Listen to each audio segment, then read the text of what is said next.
الحمد للہ وکفا وسلام علی عبادہ الذین اصطفیٰ اما بعد۔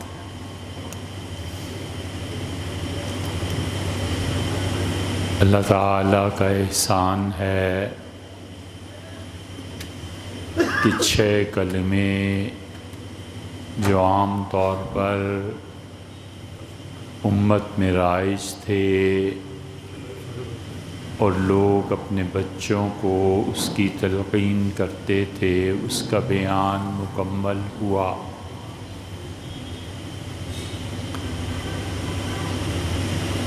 آج سے عقیدے کے بیانات شروع ہو رہے ہیں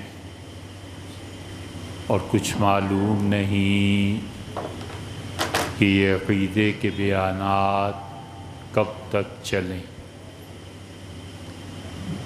اللہ ہی بہتر جانتا ہے کہ ان عقائد کے ضمن میں کتنی چیزوں کی بحث آتی ہے۔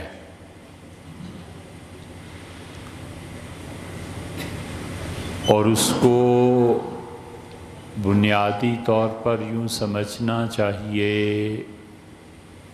کہ 3 طرح کے عقائد ہیں، 3 طرح کے عقیدے ہیں، اور پھر ایک عقیدہ ایسا بھی ہے جس کی 2 قسمیں ہیں۔ ایک عقیدہ جو کفر پر مشتمل ہے، ایک عقیدہ جس میں کفریات پائی جاتی ہیں۔ بہرحال وہ ایک عقیدہ ہے، چاہے وہ کروڑوں انسانوں کا ہو یا اربوں کا ہو، جو یہ کہتے ہیں کہ اللہ کی کوئی اولاد اور معاذ اللہ اس قسم کی چیزیں ہیں۔ پھر ایک عقیدہ یہ ہے کہ قیامت نہیں آئے گی، ایک عقیدہ یہ ہے کہ قیامت کے بعد جنت اور جہنم کا یہ تصور، اور جہنم ہمیشہ ہمیشہ نہیں رہے گی۔ یہ سب عقیدے کسی کو کفر تک پہنچاتے ہیں اور کسی کو فسق تک پہنچاتے ہیں۔ عقیدے کے اعتبار سے لوگ کافر بھی ہیں، عقیدے کے اعتبار سے لوگ مسلمان بھی ہیں، اور عقیدے کے اعتبار سے کچھ لوگ ایسے بھی ہیں جن پہ ہم کفر کا فتویٰ نہیں لگا سکتے مگر وہ اہل السنہ کے عقیدے سے باہر ہیں۔ ایک بڑا دائرہ آپ کھینچیں اور اس دائرے کے باہر ان لوگوں کو رکھیں جو کافر ہیں، اور اس دائرے کے اندر ان لوگوں کو رکھیں جو مسلمان ہیں، تو یہ بڑا دائرہ کفر اور اسلام میں تفریق پیدا کرتا ہے اور سمجھاتا ہے کہ کفر یہ ہے اور اسلام یہ ہے۔ جو اس دائرے سے باہر ہے وہ اسلام سے، ایمان سے خارج ہے، اور جو اس دائرے کے اندر ہے وہ مسلمان ہے۔ اس دائرے کے اندر ایک اور چھوٹا دائرہ بنائیں تو جو لوگ بھی اس دائرے کے اندر ہیں وہ بہرحال مسلمان، لیکن یہ ضروری نہیں ہے کہ ان کا عقیدہ اہل السنہ کے موافق ہو اور وہ سنی ہو۔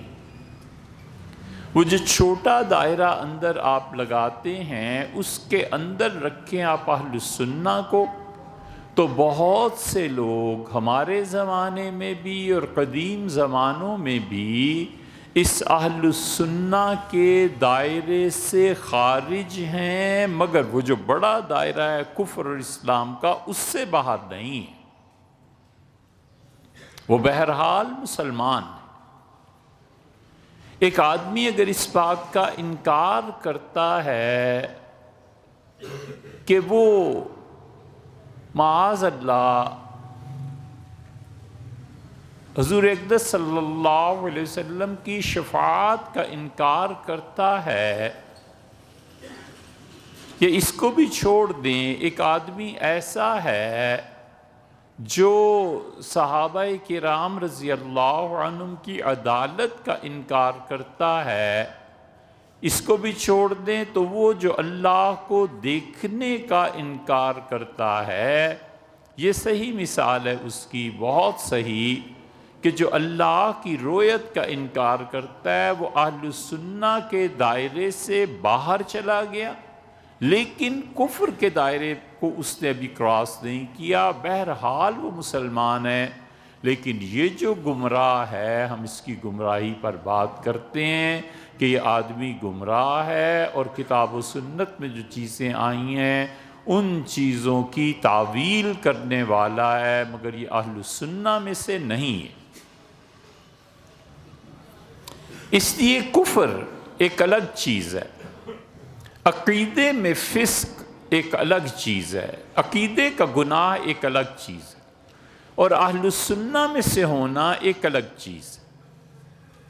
شیعہ کے وہ طبقات جو کتاب کو مانتے ہیں اور کفریات کا اقرار نہیں کرتے، ہم انہیں کفر اور اسلام کا جو بڑا دائرہ ہے اس سے خارج نہیں مانتے، ہم کہتے ہیں بہرحال مسلمان، لیکن اہل السنہ کے دائرے سے نکل گئے اور کفر کے دائرے کے اندر ہیں، یعنی اس طرف کو ہیں تو ہیں وہ بہرحال مسلمان، لیکن بہت سی چیزوں کا انکار کرنے کی وجہ سے وہ اہل السنہ میں نہیں رہے۔ اس بات کو اچھی طرح جاننا چاہیے، اور اس بے احتیاطی کی وجہ سے تکفیر ہوتی ہے۔ بعض اوقات بڑے بڑے اچھے مفتی اس دائرے کا نہیں خیال کرتے، اور جو ہے بہرحال مسلمان اسے بھی وہ نکال کر کفر کے دائرے میں پہنچا دیتے ہیں۔ ایسی بات نہیں ہے، کفر کے بارے میں ہمیشہ احتیاط برتی جاتی ہے، اور عقیدہ جو اہل السنہ کا ہے وہ چھوٹا جو دائرہ ہے، اس عقائد کے مطابق اگر کوئی انسان جیتا ہے تو وہ وہی ہے جس کو سنی کہا جاتا ہے۔ حضور اقدس صلی اللہ علیہ وسلم نے بھی ان کی تعریف فرمائی، اور اللہ تعالیٰ نے فرمایا کہ قیامت میں جب لوگ اللہ کے سامنے پیش ہوں گے تو کچھ لوگ ایسے ہوں گے جن کے چہرے روشن اور سفید ہوں گے، وَنَسْوَدَّتْ وُجُوهُ، اور وہ لوگ جن کے چہرے سیاہ ہوں گے ان سے اللہ تعالیٰ سوال جواب کرے گا۔ پوچھا گیا کہ یہ کون ہے؟ تفسیر ابن کثیر میں آتا ہے، عبداللہ ابن عباس رضی اللہ عنہما نے کہا کہ جن کے چہرے روشن ہوں گے اور اللہ کے سامنے پیش کیے جائیں گے، یہ اہل السنہ ہیں۔ عقیدہ بہت ضروری چیز ہے۔ ایک گرہ کو کہتے ہیں نا، وہ گرہ لگا دیتا ہے، پکی بات سمجھا دیتا ہے۔ عقیدے میں کوئی چیز ایسی نہیں ہے جو ہاں اور نہ کے درجے سے کم ہو، یا ہاں ہے یا نہ ہے۔ نماز کبھی مکروہ ہوتی ہے، نماز کبھی سجدہ سہو سے درست ہو جاتی ہے، بہت سی چیزیں شریعت کے احکامات میں۔ عقیدہ قطعی چیز ہے، اللہ ایک ہے یا نہیں ہے، خود سوچنا اور فیصلہ کرنا ہے۔ حضرت رسالت مآب صلی اللہ علیہ وسلم اللہ تعالیٰ کے آخری نبی تھے یا نہیں ہیں، قطعی فیصلہ۔ قیامت میں آنا ہے یا نہیں آنا، قطعی فیصلہ ہے۔ لیکن جو شخص قیامت کا اقرار کرتا ہے، توحید اور ختم نبوت کا قائل ہے، مگر وہ کہتا ہے کہ جہنم ہمیشہ ہمیشہ کے لیے نہیں ہے، اور جہنم جو ہے یہ آخر پہ پہنچ کے خالی ہو جائے گی، ہم کہتے ہیں کہ تم اس عقیدے میں اہل السنہ کے خلاف ہو، اور ڈر لگتا ہے کہ کہیں کفر تک نہ پہنچ جاؤ۔ یہ عقیدہ بہرحال اہل السنہ کا مسلک نہیں ہے۔ ہمارا مسلک یہ ہے کہ جہنم میں بھی لوگ ہمیشہ رہیں گے اور جنت میں بھی ہمیشہ لوگ رہیں گے۔ کسی انسان کا عقیدہ غلط ہو، وہ چاہے جتنی مرضی نیکیاں کرے، نماز پڑھے یا روزہ رکھے، حج کرے یا زکوٰۃ دے، پوری کائنات کی نیکیاں اس کے جسم سے ادا ہوں یا مال سے ادا ہوں، پرے کاہ کے برابر نہیں ہے اگر اس کا عقیدہ درست نہیں ہے۔ بدر میں ایک آدمی آیا اور وہ اتنا بہادر تھا کہ صحابہ کرام رضی اللہ عنہم دیکھ کر اسے بہت خوش ہوئے کہ ہماری مدد گویا غیب سے آ گئی، اور اس نے جا کے عرض کیا اللہ کے رسول، میں لڑتا ہوں مختلف قوموں اور قبیلوں کی طرف سے، وہ اسے لڑنے کی لڑائی کی مجھے پیمنٹ کرتے ہیں، کرائے کے فوجی جیسے ہوتے ہیں، کرایہ دیتا رہیں، جو بھی کرایہ دے دے فوج کو لے جائے۔ وہ کرائے کا فوجی تھا، اس نے کہا آپ مجھے مال غنیمت میں سے حصہ دیں گے؟ تو رسول اللہ صلی اللہ علیہ وسلم نے فرمایا کیا تم اس پہ ایمان رکھتے ہو، اللہ کی وحدانیت پہ، اور تم آخرت کو مانتے ہو؟ اس نے کہا میں ان چیزوں کو نہیں مانتا، البتہ لڑوں گا اچھا۔ تو رسول اللہ صلی اللہ علیہ وسلم نے پھر چلے جاؤ، ہمیں کسی مشرک سے مدد لینے کی کوئی ضرورت نہیں۔ اس نے پھر کہا، پھر نہ ہو گئی، پھر کہا، پھر نہ ہو گئی، اور رسول اللہ صلی اللہ علیہ وسلم نے عقیدے کو بنیاد بنایا اور فرمایا تمہارا عقیدہ ہی جب اللہ کا نہیں ہے اور آخرت کا نہیں ہے تو تم اس چیز کو بھول جاؤ کہ ہم تم سے مدد لیں۔ اسی لیے یہ بحث ہوئی ہے کہ کافر کی نیکی اسے نفع دے گی یا نہیں دے گی۔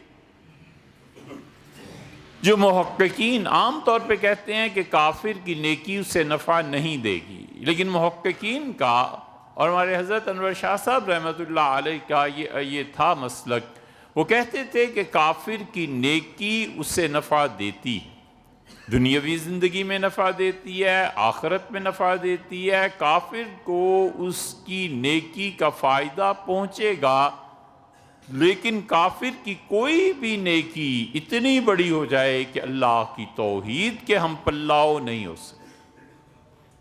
خدا اپنی توحید کے بارے میں بہت غیور ہے، اس کی توحید کے مساوی کوئی نیکی نہیں ہو سکتی کہ کسی نے کمپیوٹر ایجاد کیا اور کسی نے انسانیت کی فلاح و بہبود کے لیے کام کیے اور کسی نے کتنی بڑی نیکی کی، اللہ اس نیکی کو قبول کر کے کفر کو اور شرک کو اس سے معاف کر دے، یہ اس کا اپنا فیصلہ ہے۔ اور اس نے کہا کہ لا یغفر، اللہ ہرگز مغفرت نہیں کرے گا اس کی جو شرک لے کے آیا، اور اللہ نے کہا کہ جو انسان شرک پر مرے گا فقد حرم اللہ علیہ الجنہ، جنت اللہ نے اس پہ حرام کر دی، ومأواہ النار، اور جہنم اس کا ٹھکانہ ہے۔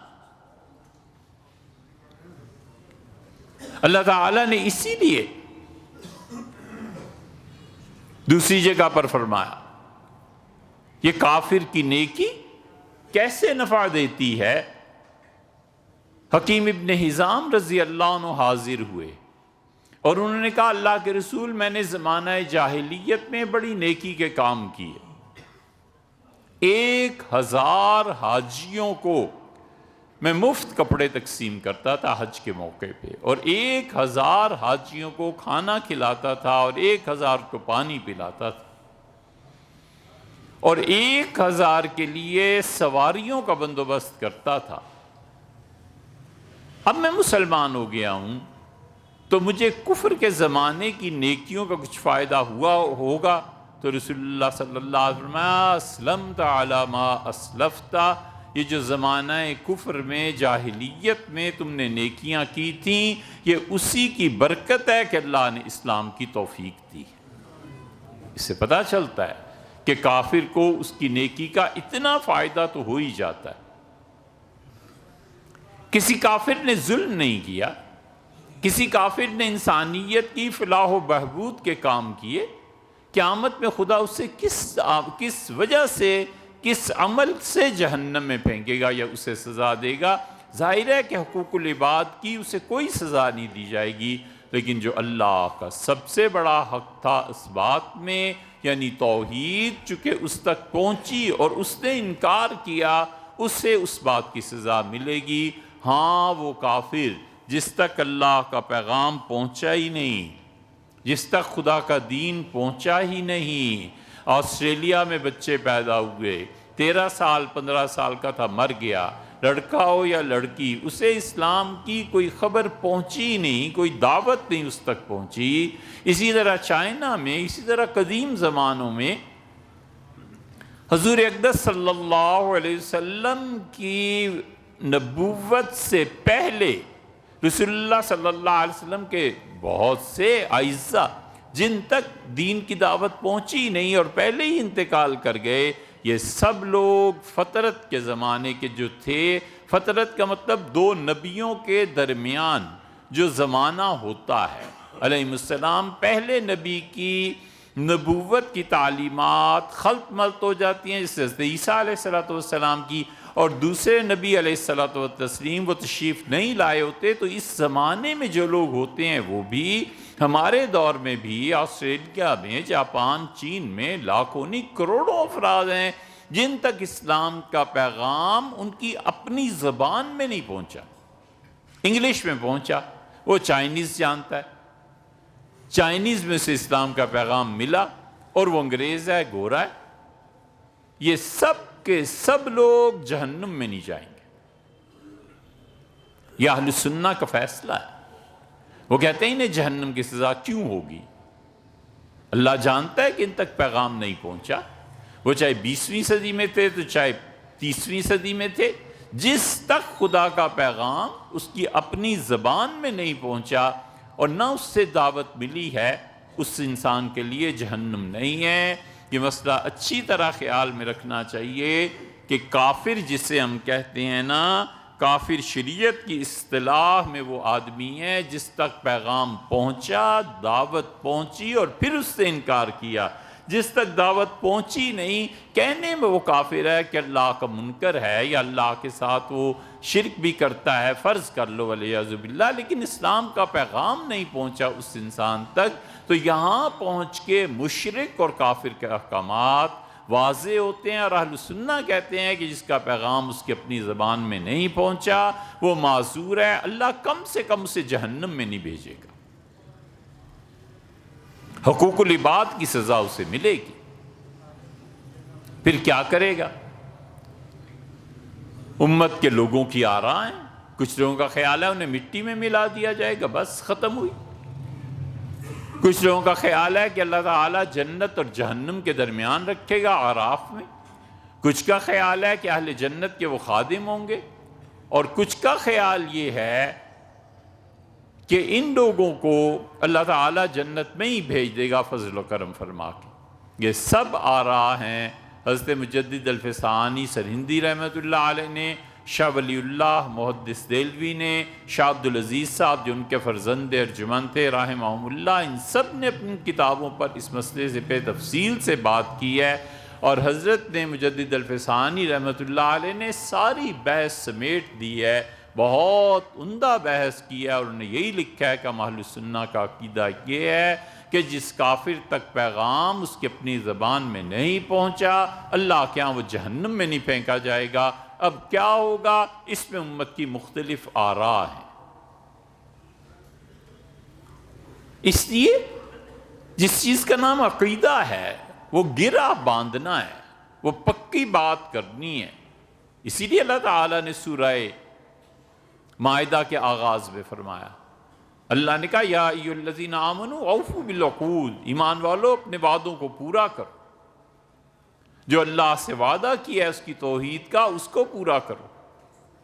رسول اللہ صلی اللہ علیہ وسلم سے پوچھا گیا، سب سے بڑی چیز جو بتائی وہ اللہ کا حق ہے، اللہ کے ساتھ وفا ہے، اللہ کی توحید ہے، اللہ کی وحدانیت۔ اس لیے قرآن کہتا ہے، اللہ فرماتے ہیں کہ تم جانتے ہو ایمان والو لا تبطلوا صدقاتکم بالمن والاذی، جب تم کسی پہ احسان کر دو نا تو وہ تمہاری نیکی ہے، اس کو دو وجہ سے ضائع نہ کرنا۔ نیکی ضائع ہو جاتی ہے، خدا نے کہا دو وجہ سے، بالمن احسان جتلانے سے، کہ کل تک تو تم ہمارے بھکاری تھے، کل تو میں نے تمہاری اتنی مدد کی تھی، یاد ہے وہ دن، قرضہ میں نے تمہارا چکایا تھا۔ احسان جتلانا، اللہ کہتا ہے نیکی کر دی اب چپ رہو، اس پہ احسان نہ دھرو۔ تم آج ہماری بات کرتے ہو، یاد نہیں ہے اس وقت کیا ہوا تھا اور میں نے تمہارے ساتھ کیا؟ اللہ کہتا ہے بالمن، ایمان والو اپنی نیکیوں کو ضائع نہ کرنا، ایک احسان جتلا کے، والعطا، اور دوسرے سے تکلیف دے کے اس کے ساتھ نیکی کرنا، اور جس چیز کو وہ چاہتا نہیں ہے اس پہ اسے مجبور کرنا۔ نیکی کر دی، بہت اچھے کپڑے دلا دیے اور بہت اچھا ہار سنگار کا سامان دے دیا، اب چلیں آج شام کو میرے ساتھ فلاں ہوٹل میں، یہ نیکی کی ہے یا وہ جو کچھ کیا ہے وہ بھی گناہ، اور عزا دینا، تکلیف دینا کہ تمہاری آج کی اس نیکی سے تکلیف پہنچانا اس کو، کہ جو کام وہ نہیں کرنا چاہتا اس پہ اسے مجبور کرنا۔ اللہ کہتا ہے نیکی کرو مگر کسی کو تکلیف نہ دو۔ یہ دو چیزیں تمہارے اعمال کو برباد کر دیں گی۔ اور اللہ فرماتے ہیں کہ اس شخص کی نیکی کی مثال ایسے ہے جیسے پتھر، اور پتھر پہ کسی نے بیج رکھ دیا، فَأَصَابَهُ وَابِلٌ، اور جب بارش پڑی تو بارش نے پتھر کو دھو دیا۔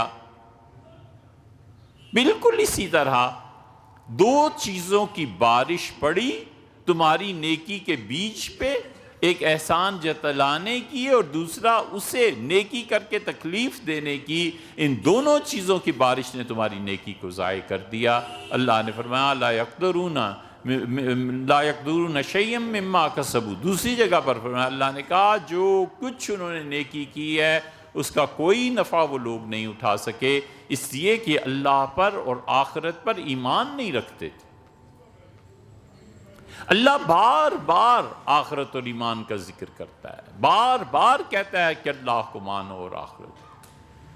تین عقیدے بنیاد اور جڑ ہیں، اللہ کو ماننا، اس کی توحید، ذات و صفات، انبیاء علیہ السلام پر ایمان، قیامت کے دن کو ماننا۔ پھر ان تین کی تفصیل رسول اللہ صلی اللہ علیہ وسلم نے کر دی حدیث جبریل میں۔ انہوں نے کہا مل ایمان یا رسول اللہ، اللہ کے رسول ایمان کیا ہے؟ رسول اللہ صلی اللہ علیہ وسلم ان تؤمنوا باللہ وملائکتہ وکتبہ ورسلہ، یہ ایمان کیا ہے کہ تم اللہ تعالیٰ پر ایمان لاؤ، اس کے رسولوں پر ایمان لاؤ علیہ السلام، اور اسی طرح اس کی کتابوں پر ایمان لاؤ، آخرت کے دن پر ایمان لاؤ، تقدیر پر ایمان لاؤ۔ یہ 5-7 چیزیں گنوا دی۔ یہ دوسرے درجے کی تفصیل ہوئی، اور تیسرے درجے کی تفصیل ہمیں متواتر احادیث سے ملتی ہے۔ یہ جتنے لوگ حدیث کا انکار کرتے ہیں نا، اس عقیدے کے بیان میں بڑی صاف اور کھلی باتیں ہوں گی۔ یہ جتنے حدیث کی جڑ اکھیڑنا چاہتے ہیں نا، یہ غامدی صاحب سمیت، جو اتنے ماشاءاللہ پڑھے لکھے ہیں، غامدی صاحب سمیت یہ جو حدیث کے انکار کی روش اور راہ اختیار کر رہے ہیں، یہ سب لوگ اس تیسرے عقیدے کے انکار کرتے ہیں۔ تیسرے درجے میں پہلا 3 چیزیں، دوسرا 5-7 چیزیں، تیسرے درجے میں عقیدے میں ہم ان لوگوں کو کفر کے دائرے سے کم اور اہل سنہ کے دائرے سے خارج سمجھتے ہیں۔ وہ عقیدہ ہے کہ ان سے پوچھو رسول اللہ صلی اللہ علیہ وسلم کی شفاعت کا، جتنے ایسے لوگ ہیں رسول اللہ صلی اللہ علیہ وسلم کی شفاعت کا انکار بھی کریں گے اور تعویل بھی کریں گے، خدا انہیں محروم رکھے۔ یہ گمراہ لوگوں کو خراب کرتے ہیں۔ حوض کوثر کا، اس کا انکار کر دیں گے۔ اللہ تعالیٰ ہم سب کو حاضری نصیب فرمائے۔ وہ اتنی بڑی چیز ہے، اتنی بڑی چیز ہے کہ رسول اللہ صلی اللہ علیہ وسلم وفات سے چند دن پہلے تشریف لائے، اور آپ گویا لڑکھڑا رہے تھے نقاہت کی وجہ سے، کمزوری کی وجہ سے، مسجد نبوی میں، اور آپ نے کہا لوگو تم زیادہ ہو جاؤ گے اور یہ میرے انصار کم ہو جائیں گے، یہ اتنے کم ہو جائیں گے کہ آٹے میں نمک کے برابر انصار رہ جائیں گے۔ اور میرے بعد ان سے نیکی کا سلوک کرنا، اور میں اپنے بعد آنے والوں کو کہتا ہوں کہ انصار کے حقوق کا خیال کرنا، اور پھر فرمایا کہ تمہارے حقوق سے تمہیں محروم کیا جائے گا اور تم صبر کر لینا۔ مجھے لگتا ہے ایسے آج جیسے میں اپنے حوض کوثر پر کھڑا ہوں، میں تمہارا انتظار کروں گا، تلقونی علی الحوض، انصاریو مجھ سے آ کے حوض کوثر پہ مل لینا۔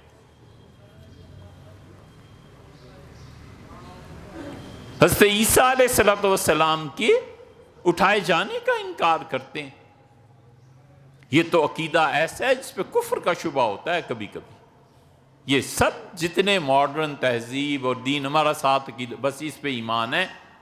یہ اللہ کے بندو، یہ چیزیں جو احادیث معراج کا انکار کرتے ہیں، سر سید اسی کے قائل تھے کہ جسمانی طور پہ رسول اللہ صلی اللہ علیہ وسلم کو معراج نہیں ہوئی۔ ہمیں کیا سر سید سے چڑھا ہے یار، ہم کیوں ان کے مخالف ہیں؟ ہم نے بڑے اچھے اچھے کام کیے، مگر یہ جو سر سید ہے نا، دوسرا اس کا پہلو کہ معراج کا انکار اور اس کا انکار اور رجم کا انکار اور حدیث کے انکار کی راہ کھولنا، یہ تیسرا جو عقیدے کی تفصیلات ہیں، جب بھی آئیں گی چاہے سال بعد آئیں، پھر ہم آپ سے عرض کریں گے کہ احادیث کی بنیاد پر ان عقیدوں کو ماننا چاہیے۔ 200 صحابہ رضی اللہ عنہ مثلاً یہ کہتے ہیں کہ ہم سب اس کے قائل ہیں کہ رسول اللہ صلی اللہ علیہ وسلم کی شفاعت ہوگی، تو یہ 200 آدمی اس زمانے میں جھوٹ بول رہے تھے، اب انہیں ہوش آئی اور عقل آئی اور خیال آیا اور قرآن کو سمجھا کہ شفاعت نہیں ہوگی۔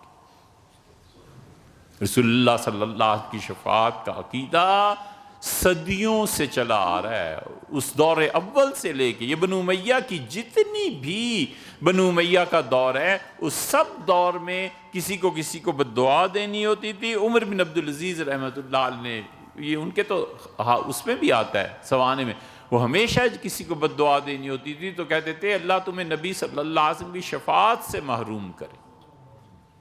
اگر یہ شفاعت رسول اللہ صلی اللہ علیہ وسلم کی کوئی چیز نہیں ہے، کسی شخص کا عقیدہ ہے، تو ہم کہتے ہیں تم اہل سنہ میں سے نہیں ہو۔ عذاب قبر کا انکار، عذاب قبر پہ سینکڑوں صحابہ رضی اللہ عنہ نے گواہی دی ہے، یار ان حدیثوں کو کہاں لے جاؤ گے؟ اس لیے اللہ اس عقیدے پر زور دیتا ہے۔ یہ تیسرے درجے کے جو عقائد ہیں نا، ہم یہ نہیں کہتے کہ کفر، بعض میں کہتے ہیں، لیکن ہم یہ نہیں کہتے یہ کفر ہی ہو گیا، لیکن ہم کہتے ہیں اہل سنہ سے تو آپ نکلے۔ اہل سنہ کا عقیدہ ہے کہ عذاب قبر ہوگا، ہمارا عقیدہ ہے کہ قیامت میں اللہ تعالی حضور صلی اللہ علیہ وسلم کی شفاعت قبول فرمائیں گے، انہیں حکم ہوگا، اجازت ہوگی۔ ہمارا عقیدہ ہے کہ نبی کریم صلی اللہ علیہ وسلم کو معراج جسمانی طور پر ہوئی تھی۔ ہمارا عقیدہ کہ رسول اللہ صلی اللہ علیہ وسلم حوض کوثر پہ تشریف وغیرہ وغیرہ، جتنے بھی عقائد۔ اس لیے فقہا اسے فقہ اکبر کہتے ہیں عقیدے کو، وہ کہتے ہیں اصل جڑ یہ فقہ اکبر ہے۔ نماز، روزہ، باقی سارے مسائل، اس کو کہتے ہیں فقہ اصغر ہے، چھوٹی فقہ ہے۔ بڑی فقہ وہ عقیدہ ہے، بڑی چیز جو ڈیفرینشیٹ کرتی ہے ایک مسلمان کو غیر مسلمان سے، سنی کو غیر سنی سے، وہ در حقیقت عقیدہ ہے۔ اللہ تعالیٰ فرماتے ہیں جو لوگ غلط عقائد لے کے خدا کے سامنے پیش ہوں گے، اللہ نے فرمایا ان کی مثال ایسے ہے جیسے کوئی آدمی سمندر میں ہو اور وہ اپنا ہاتھ نکالے، اذا اخرج یدہ، جب اس نے اپنا ہاتھ نکالا تو کوئی چیز اسے سجھائی نہ دے، موجم من فوقہی موجم من فوقہی سحاب، ایک موج پانی کی ہے اور اس کے اوپر دوسری موج پانی کی آ گئی، اس کے اوپر بادل آ گیا۔ اللہ نے فرمایا کہ اپنا ہاتھ نکالتا ہے کہ کوئی دیکھے اور میرے ہاتھ کو پکڑ کے مجھے لے جائے کہیں پہ ساحل پہ، کون لے جائے؟ تمہارا ہاتھ کون دیکھے گا؟ یہ تہ ظلماتم بعضھا فوق بعض، تہ در تہ اندھیروں میں تم ہو۔ اور مومنوں کے بارے میں کہتا ہے کہ نور علی نور، اللہ کا ایک نور نہیں، کئی نیکیاں ان کی اپنے نور کی، کئی چیزیں نور کی اس کے ساتھ شامل ہیں۔ یہ اہل السنہ۔ انشاءاللہ آئندہ بات کریں گے، لیکن اب یہ بحث کتنے ہفتے چلے گی کچھ نہیں معلوم۔